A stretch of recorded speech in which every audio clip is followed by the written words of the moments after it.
Hola, buenas noches. Bueno, aquí ya es bastante noche, pero ya has pasado la medianoche. Pero vamos a tratar ahora sí la epistemología de Spinoza, parte 4, es decir, la penúltima parte.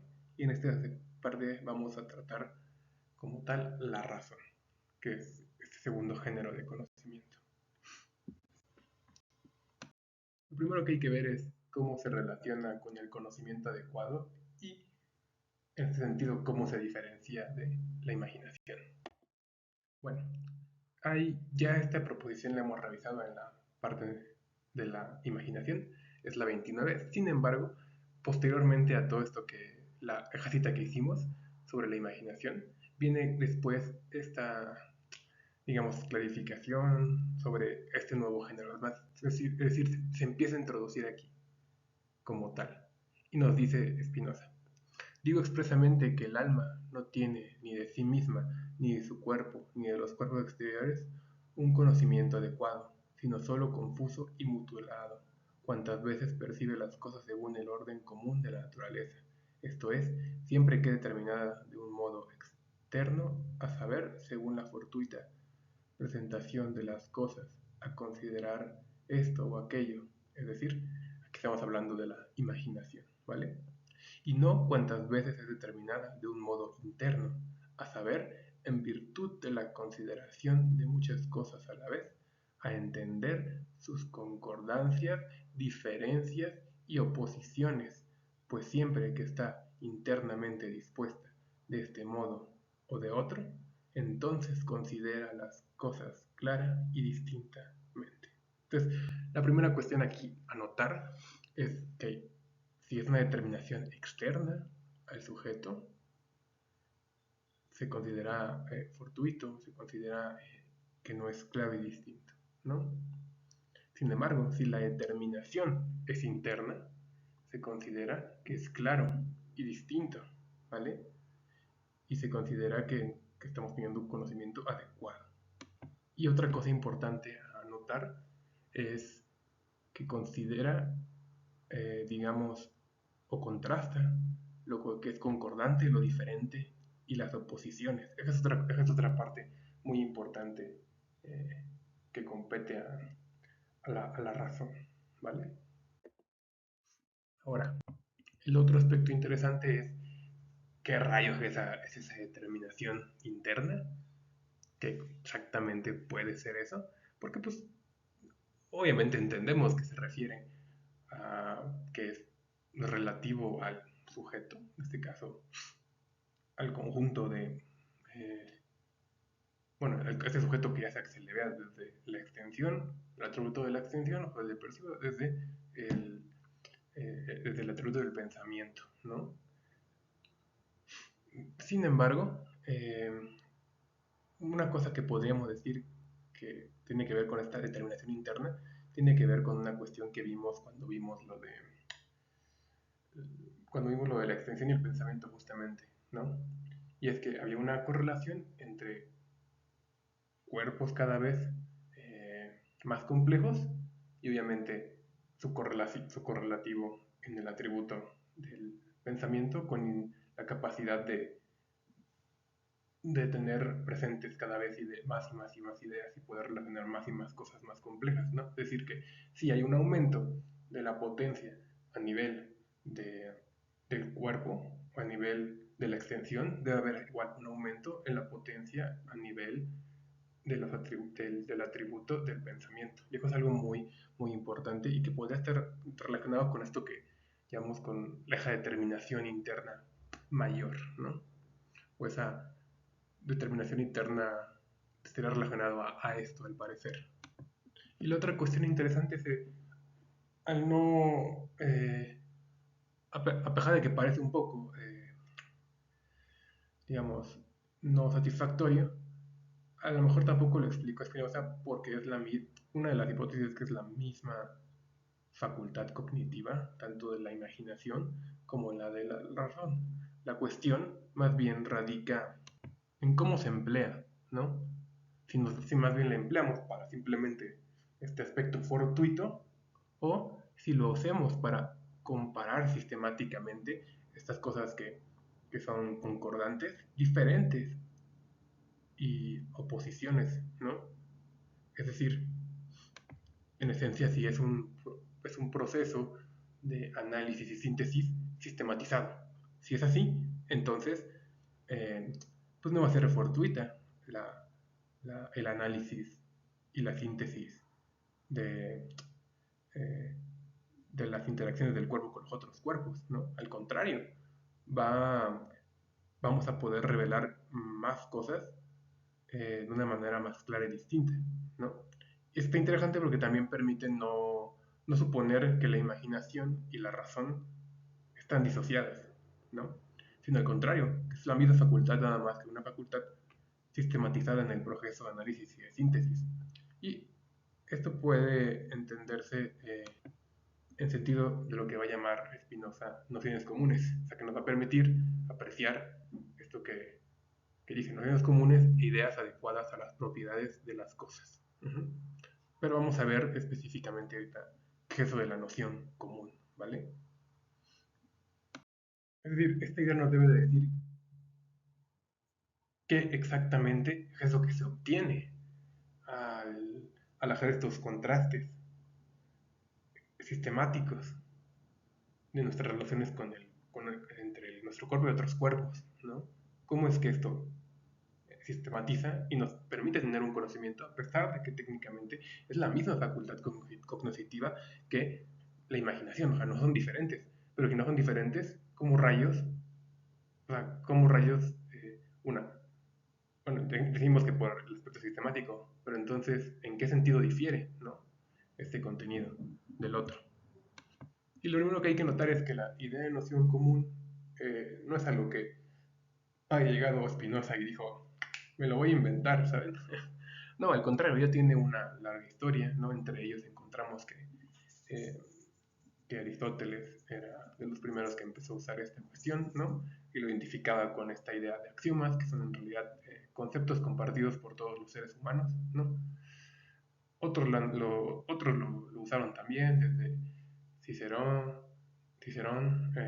Aquino, Tomás de Aquino, el mismo Descartes, a partir de su concepción de ideas innatas, a todos, bueno, no todos, pero muchos de los filósofos este, importantes, relevantes que han existido, bueno, es decir, bueno, del canon, más bien, del canon de la filosofía occidental, ¿no?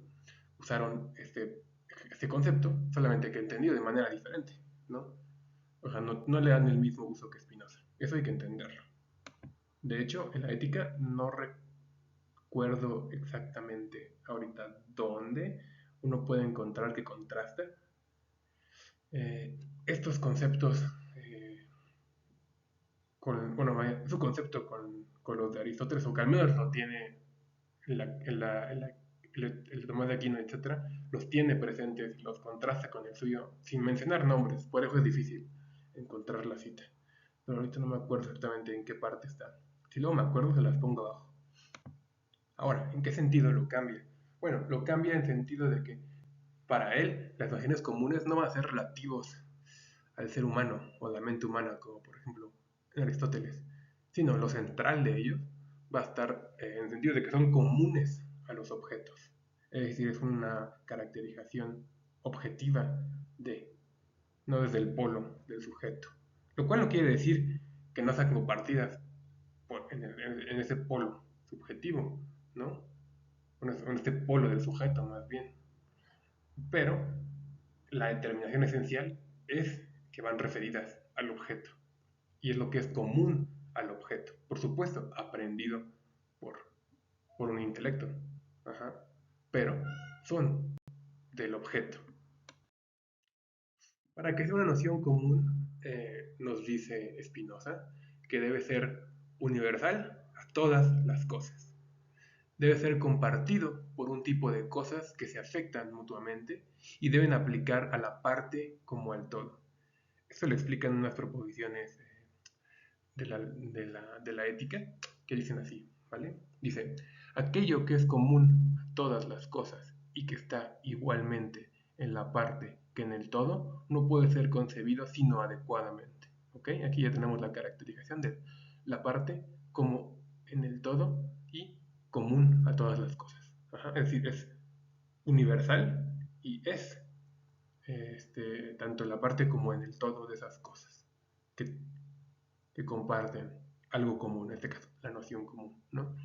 Aparte de eso, de aquello que es común y propio del cuerpo humano y de ciertos cuerpos exteriores, por los que el cuerpo humano suele ser afectado y que se da igualmente en la parte y en el todo, de cualquiera de ellos habrá también en el alma una idea adecuada. Es decir, que podríamos decir que estas nociones comunes son aquellas que competen a las propiedades más generales del ser o de lo que es, ¿no? En este aspecto en sentido del ser, pero caracterizado bajo el atributo, ahorita mismo como lo estamos tratando, bajo el atributo de la extensión. Y esto es muy importante en el sentido que nos estamos entrando en este momento en el atributo de la extensión. No quiere decir que sea la única, pero es el que está usando como para ejemplificar Spinoza. Entonces, eh, podemos decir ahorita que, que estas nociones comunes, al menos las que competen a la extensión, de hecho se derivan de la física cartesiana. Solo hay que ver cómo las justifica. Mire, dice en esta proposición, lo más importante es ver su referencia al lema 2 de la ética, o sea, el segundo libro de la ética. El lema 2 se encuentra después de la proposición 13.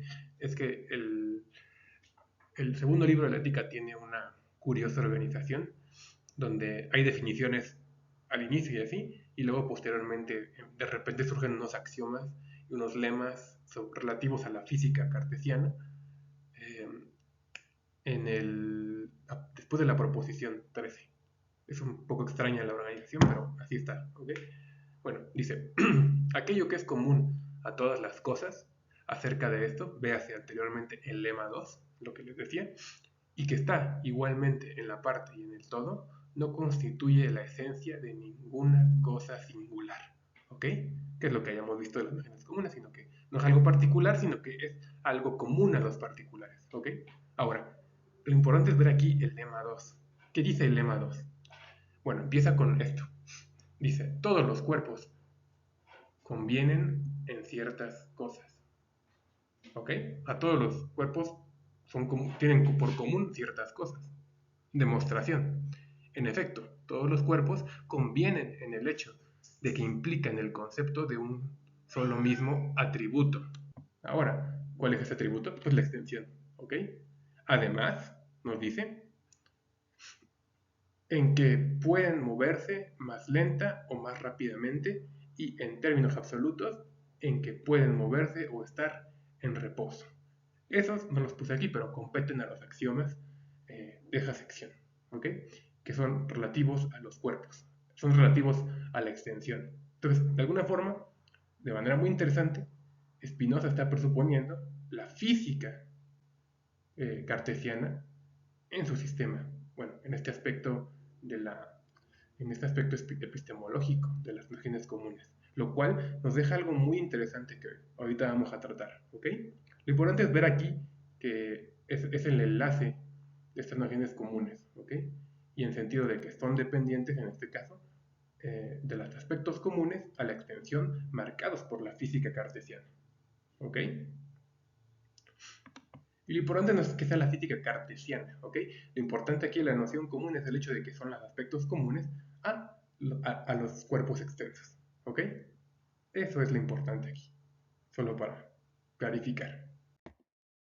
Pero bueno, ahora, en cuanto a la cuestión anterior, pues les digo que parece, o parecería ser que hay algo extraño, ¿no? Y es que, pues no está exento, al menos por como lo trata Spinoza, este aspecto histórico y social de la ciencia, ¿no? Este aspecto contextual en el sentido de que los sujetos no pueden, pues diré así muy hegeliano, pero no pueden ir más allá de su determinado momento eh, histórico, ¿no? Ese momento histórico como contexto los condiciona y no pueden ir o saltarse ese momento histórico en el cual existe. ¿no? Y, y la forma en que piensan y demás, pues está condicionada por eso, ¿ok? En este caso lo hemos aplicado a que bueno, Spinoza no puede de repente sacarse eh, una física a lo mejor newtoniana o una física eh, einsteiniana o una física post-einsteiniana, etcétera, ¿no? No, no, no, no. ¿Por qué? Porque no compete a su momento. En su momento, pues lo que había y le influyó, pues fue la física cartesiana, ¿ok? Y lo interesante aquí es que este tipo de movimientos en realidad van a ser válidos para cualquier tipo de ciencia, ¿ok? ¿En qué sentido? En el sentido de que es un contraste sistemático a partir de las afecciones del cuerpo, ¿ok?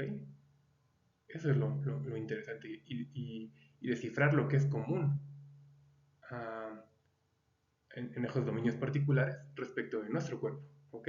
Entonces, esta cuestión va en ese sentido del contraste de las afecciones del cuerpo por otras cosas, ¿ok? Y el contraste sistemático de esta relación sujeto y objeto, ¿ok? Eso es lo que quería que quedara claro. Pero bueno, mire, vamos a ver esto que dice Spinoza.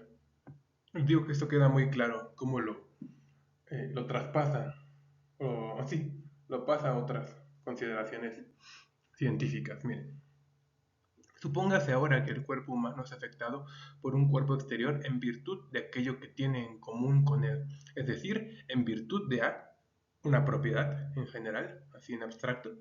La idea de esta afección implicará la propiedad A, y de esta suerte, en cuanto implica la propiedad A, será en Dios adecuada en cuanto está afectado por la idea del cuerpo humano. Esto es, en cuanto constituye la naturaleza del alma humana, y así, esa idea es también adecuada en el alma humana. Entonces, si se fijan, eh, esto lo pone de manera general que aplica para, no solo para la física, como en este caso, eh, o para las ciencias de la extensión, ¿vale? Sino que aplica para cualquier cuestión que podamos contrastar una propiedad común entre nuestro cuerpo y otra cosa. Eso es muy interesante. Ujú. Sin duda tiene sus limitaciones, por supuesto, porque en tanto que no sea comparable nuestro cuerpo con alguna cuestión externa a, el conocimiento es imposible, ¿ok? Pero aún así no deja de ser una idea sumamente interesante la que planteó Spinoza, ¿ok?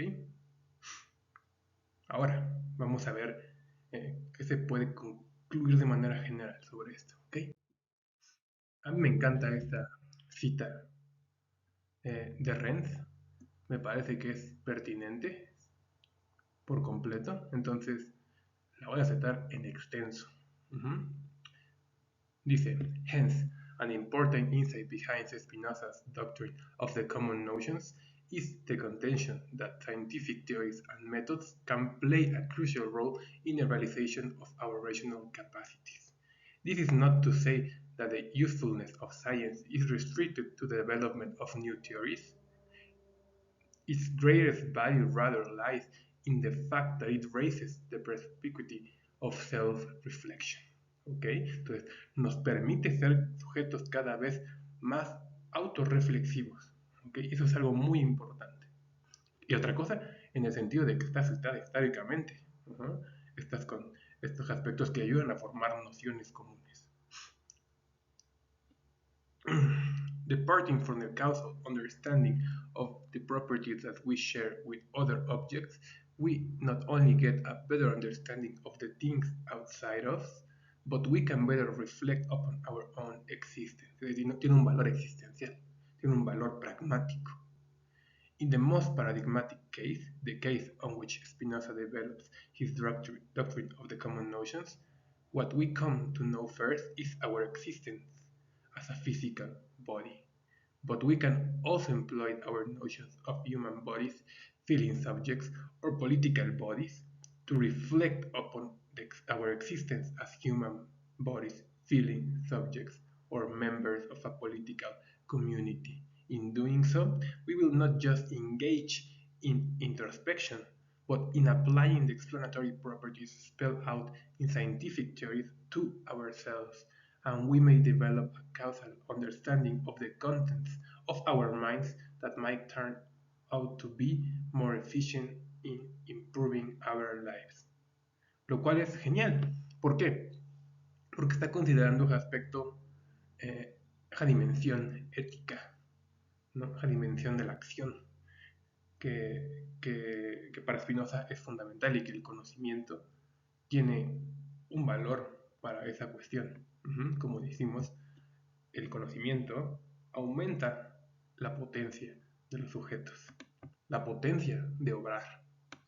Y una de esas formas en las que lo aumenta es en la capacidad de autorreflexión que nos permite, en la mayor extensión y comprensión de la realidad y de nosotros mismos, y obviamente mayores posibilidades de acción que esto garantiza. Entonces, en ese sentido, creo que podemos apreciar la importante concepción de la razón en Spinoza y su doctrina de las nociones comunes, y ver más allá del simple valor epistémico, sino su relación sistemática con la vida. Y pues bueno, eso sería todo, espero que les haya gustado. Ya me voy porque mi gatito ya quiere atención, cenar y dormir. ¿Verdad, Gallis? No que se escuche, pero hace mucho ruido, ya le urge ser atendida. Así que nos vemos en el próximo y último video de la epistemología.